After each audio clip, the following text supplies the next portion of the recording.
ಸ್ಥಳೀಯ ಅಧಿಕಾರಿಗಳು ಎಡಬ್ಲ್ಯೂ ಇರ್ಬೋದು, ಇಂಜಿನಿಯರ್ ಇರ್ಬೋದು, ಕರೆಂಟ್ ಕೊಡ್ತಾ ಇಲ್ಲ. ಇದಕ್ಕೆ 2 ಗಂಟೆಗಳ ಕಾಲ ಕರೆಂಟ್ ಕೊಡ್ತಾರೆ. ಆ 2 ಗಂಟೆಗಳ ಕಾಲ 4 ರಿಂದ 16 ಸಾರಿ ಕಟ್ ಆಗುತ್ತೆ. ರೈತರು ಮೋಟರ್ ಸುಟ್ಟು ಹೋಗ್ತಾ ಇದೆ, ರೈತರು ಕೇಬಲ್ ಬರಸ್ಟ್ ಆಗ್ತಾ ಇದೆ. ಅದನ್ನ ಕೇಳಿದ್ರೆ MS ಮೇಲೆ ಹೇಳ್ತಾರೆ. MS ಅವ್ರು ಕೇಳಿದ್ರೆ ಅವರು 7 ಗಂಟೆಗಳ ಕಾಲ ನಾವು ಕರೆಂಟ್ ಕೊಟ್ಟಿದೀವಿ ಅಂತ ಬರ್ದಿರ್ತಾರೆ. ಅಲ್ಲಿ ಎಡಬ್ಲ್ಯೂ ಒಂದ್ಸರಿ ಕರ್ಕೊಂಡು ನೋಡಿದಾಗ ಅವ್ರು 7 ಗಂಟೆಗಳ ಕೊಟ್ಟಿದ್ದು ಬರ್ದಿರ್ತಾರೆ. ಆದ್ರೆ ರೈತರು ನಾವು ರಾತ್ರಿ ಆಗಲು ತೋಟದಲ್ಲೇ ಇರ್ತೀವಿ. ಹಾವು ಕಚ್ಚಿದ್ರು ಕೇಳೋರಿಲ್ಲ, ಗಬ್ಬೆ ಕಚ್ಚಿದ್ರು ಕೇಳೋರಿಲ್ಲ. ಅಲ್ಲಿ ಯಾರು ರೈತರು ಕರೆಂಟ್ ಬಿದ್ದು ಲೈನ್ ಬಿದ್ರು ಕೇಳೋರಿಲ್ಲ. ಅಂತ ಪರಿಸ್ಥಿತಿ ರೈತರ ಸಮಸ್ಯೆ ಆಗಿದೆ. ಅಂತ ಸಮಯ ರೈತದ ಕಷ್ಟ ಆಗಿದೆ. ರೈತರಿಗೆ ಯಾರು ಸ್ಪಂದಿಸ್ತಾ ಇಲ್ಲ. ಅದಕ್ಕೆ ನಾವು ಹೋರಾಟಕ್ಕೆ ಬಂದಿದ್ವಿ. MS ಕೇಳಿದ್ರೆ ಇವ್ರ ಮೇಲೆ, ಇವ್ರು ಕೇಳಿದ್ರೆ ಅವ್ರ ಮೇಲೆ, ಯಾರೇ ರೀತಿ ಯಾವುದೇ ಅಧಿಕಾರಿ ಸ್ಪಂದಿಸ್ತಾ ಇಲ್ಲ. ಹಂಗಾಗಿ ಈಗ ಅವರೇ ನಾವು ಇಲ್ಲಿ ಬಂದು ಕೂತ್ಕೊಂಡ ತಕ್ಷಣ ಅವರೇ ಬಂದು ಅವರೇ ಬಾಗ್ಲ ಹಾಕೊಂಡು ಅವರೇ ಎಲ್ಲೋದ್ರ ಬಂದಿಲ್ಲ ಅಧಿಕಾರಿಗಳು. ಎಡಬ್ಲ್ಯೂ ಅವರು ನನ್ನ SC ಬರ್ತಾರೆ ಕರ್ಕೊಂಡ್ ಬರ್ತಾರೆ ಅಂತ ಅವರೇ ಬಾಗ್ಲ ಹಾಕೊಂಡು ಹೋಗಿದ್ದಾರೆ. ನಮ್ಮನ್ನು ಒಳಗಡೆ ಬಿಟ್ಟಿಲ್ಲ, ಮಾತಾಡೋಕೆ ಬಿಟ್ಟಿಲ್ಲ. ಅಧಿಕಾರಿ ಕರ್ಕೊಂಡ್ ಬರ್ತಾರೆ ಹೋಗಿದ್ರೆ ಬಂದಿಲ್ಲ. ಇನ್ನು 1 ಗಂಟೆಗಳ ಕಾಲ ಕಾಯ್ತೀವಿ. ಬಂದಿಲ್ಲ ಅಂದ್ರೆ ನಾವೇ ಹೋಗಿ ನಮ್ಮ ಪೊಲೀಸರು ಅಧಿಕಾರ ಚಲಾಯಿಸಿದ್ರು ಪರವಾಗಿಲ್ಲ, ನಮ್ ಜೈಲ್ಗೆ ಇಟ್ಟಿದ್ರು ಪರವಾಗಿಲ್ಲ, ಎಲ್ಲ MS ಆಫ್ ಮಾಡಿಸ್ಬಿಟ್ಟು ನಿರಂತರ ಜ್ಯೋತಿ ಆಫ್ ಮಾಡಿಸಿ, ನಗರಕ್ಕೆ ಆಫ್ ಮಾಡಿಸಿ ಅಲ್ಲೇ ಧರಣಿ ಮಾಡ್ತೀವಿ. ಅಂತ ಸಮಸ್ಯೆ ರೈತರು ಬಂದಿದೆ.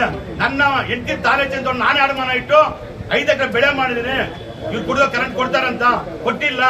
ನಾನೇನು ಹೆಂಗಾಗ್ಬೇಕು, ಏನಾಗ್ಬೇಕು? ನನ್ನ ಹೆಂಡತಿ ಮಗಳು ವಿಷ ಕೊಟ್ಟು ಸಾಯ್ಬೇಕು ತಾನೆ? ಅಂತ 100 ರೈತರು 1000 ರೈತರು ನೇಣು ಹಾಕೊಂಡು ಸಾಯ್ತಾ ಇದಾರೆ.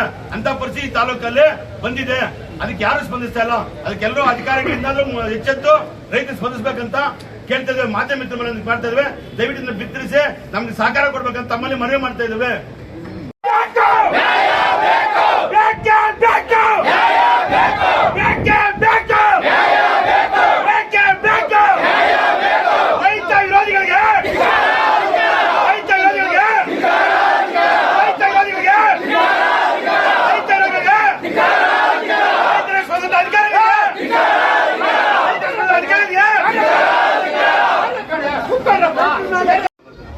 ನಾವು ಮಾಡಿ ನಿಮಗೆ ಕೊಡಿಸ್ತೀವಿ, ಇದ್ರ ಪ್ರಕಾರ ನಾವು ಕೊಡಿಸ್ತೀವಿ, ಇಲ್ಲ ಅಂತ ನಾನು ಹೇಳ್ತಾ ಇಲ್ಲ. ಆದರೆ ನೀವು 6 ತಿಂಗಳಿಂದ ಆಗಿದೆ ಅಂತ ಅದು ಲೋಕಲ್ ಸಮಸ್ಯೆ ಇದೆ, ಅದು ನಾನು ಬಗೆಹರಿಸ್ಕೊಡ್ತೀನಿ ಅಂತ ನಿನ್ನೆ ತಾವು ಬಂದಾಗ ನಾನು ಹೇಳಿದ್ದೀನಿ. ಇದು ಇಡೀ ಸ್ಟೇಟಿಗೆ ಬರ್ತಿರೋಂಥ ಸಮಸ್ಯೆ, ಅದರಲ್ಲಿ ನಾವು ಸೇರ್ಕೊಂಡಿದ್ದೀವಿ ಅಷ್ಟೇ. ಇಡೀ ಸ್ಟೇಟಲ್ಲಿ ಇದೊಂದು ಸಮಸ್ಯೆ ಇದೆ, ಅದರಲ್ಲಿ ನಾವು ಬಂದಿದೆ. ಈಗ ನಿನ್ನೆ ಬಂದಿರೋ ಸಮಸ್ಯೆ ಅದು ನಾನು ರೆಸ್ಪಾನ್ಸಿಬಿಲಿಟಿ ತಗೊಂಡಿದ್ದೀನಿ, ಅದನ್ನು ನಾನು ಮಾಡಿಸ್ಕೊಡ್ತೀನಿ ಅಂತ ಹೇಳಿದ್ದೀನಿ. ಇದು ನನ್ನ ಕೈಯಲ್ಲಿಲ್ಲ. ಇವಾಗ ಒಂದು ಚಾಟ್ ಬಂದಿದೆ, ಇದ್ರ ಪ್ರಕಾರ ನಾನು ಮಾಡಿಸ್ಕೊಡ್ತೀನಿ. ಇಷ್ಟು ನಾನು ಹೇಳ್ತೀನಿ. ಈಗ ನೀವು ಕೂತಿದ್ದೀರಾ, ನಿಮ್ಗೆ ನಾನು ಹೇಳೇ ಹೋಗಿದ್ದೀನಿ, ನಾನು ಈ ಥರ ಶಾಸಕರ ಹತ್ರ ಹೋಗ್ತಾ ಇದ್ದೀನಿ, ನಮ್ಮವ್ರು ನಿಮ್ಮ ಜೊತೆಯಲ್ಲಿ ಇರ್ತಾರೆ, ನೀವು ನಾವು ಒಂಟಿಯಾಗಿ ಬಿಟ್ಟು ಹೋಗಿಲ್ಲ. ಯಾರಾದರೂ ಅಪ್ಪಿತಪ್ಪಿ ಬಾಯಿ ತಪ್ಪಿ ನಮ್ಮ ತಮಗೇನಾದರೂ ಆ ಥರ ಹೇಳಿದ್ರೆ ನಾನು ಕ್ಷಮೆ ಕೇಳಿ. ದಯಮಾಡಿ ಅದನ್ನ ನೀವು ಮನಸ್ಸಿಗೆ ಹಾಕಿ. ಯಾರಾದ್ರೂ ತಮಗೇನಾದ್ರೂ ಆತರ ಮಾತಾಡಿದ್ರೆ ಕ್ಷಮೆ ಇರಲಿ. ಈಗ ನೀವು ಇವತ್ತು ಕರೆಂಟ್ ಕೊಟ್ಟಿರ್ತೀರಾ, 5 ಅವರ್ ಕೊಟ್ಟಿರ್ತೀರಾ ಸರ್? ಒಂದ್ ನಿಮಿಷ 5 ಅವರ್ ಕರೆಂಟ್ ಕೊಟ್ಟಿರ್ತೀರಾ, 2 ಅವರ್ ಕೊಟ್ಬಿಟ್ಟು 3 ಅವರ್ ಕೊಟ್ಟಿರಲ್ಲ. ಅದನ್ನ ನಾವು ಕಂಟಿನ್ಯೂ ಕೇಳಿದ್ರೆ ಕೊಡಕ್ಕಾಗೋದಿಲ್ಲ. ಅದು ಇವತ್ತು 12 ಗಂಟೆ ಮುಗಿದೋಯ್ತು, ನಾಳೆ 12 ಗಂಟೆ ಲೆಕ್ಕ. ಅದು ಇವತ್ತು ರಾತ್ರಿ 12 ನಾಳೆ ಬೆಳಿಗ್ಗೆ 12 ಗಂಟೆ, ರಾತ್ರಿ 12 ಲೆಕ್ಕ ಅಂತ ಹೇಳ್ಬಿಟ್ಟು 2 ಅವರ್ ಕೊಟ್ಬಿಟ್ಟು 5 ಅವರ್ ಕಟ್ ಮಾಡ್ತಾರೆ. ಅದಕ್ಕೆ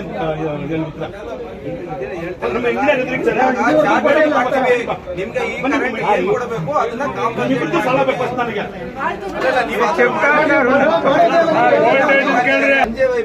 ಕರೆಂಟ್ ತಗೊಳ್ಳೋದು ಬರೀ 40 ಆಂಪ್ಸ್ ತಗೊಳುತ್ತೆ. ಆದ್ರೆ ಒಂದು IP ಸೆಟ್ 200 ರಿಂದ 300 ತಗೊಂತಿದೆ. ನನ್ನ ಹತ್ರ ಇರೋದು 6 NJY. 6 × 4 ಅಂದ್ರೆ ಎಷ್ಟಾಯ್ತು? 240 ಆಂಪ್ಸ್ ಆಯ್ತು. ಒಂದು ಫೀಡ್ರೇನೆ ನನಗೆ IP ಫೀಡ್ರೆ 240 ತಗೊಂತಿದೆ ಆಂಪ್ಸ್. 6 ಆಫ್ ಮಾಡಿದ್ರು ಒಂದು ದಿನಕ್ಕೆ ನಾನು 1 ಫೀಡರ್ ಅಷ್ಟೇ ಚಾರ್ಜ್ ಮಾಡಕ್ಕಾಗುತ್ತೆ. ಆ ಪ್ರಾವಿಷನ್ ಇಲ್ಲ. ಆಫ್ ಮಾಡಿದ್ರು ಒಂದೇ, ಆನ್ ಮಾಡಿದ್ರು ಒಂದೇ.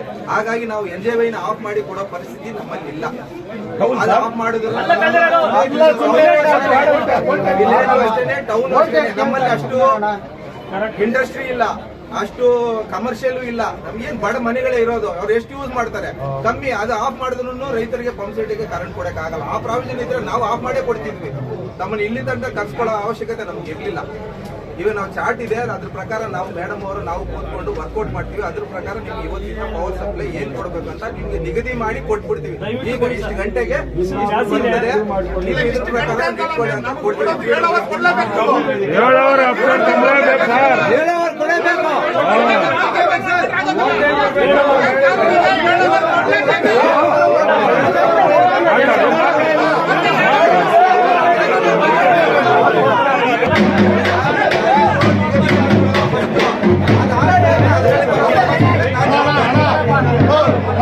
Vamos,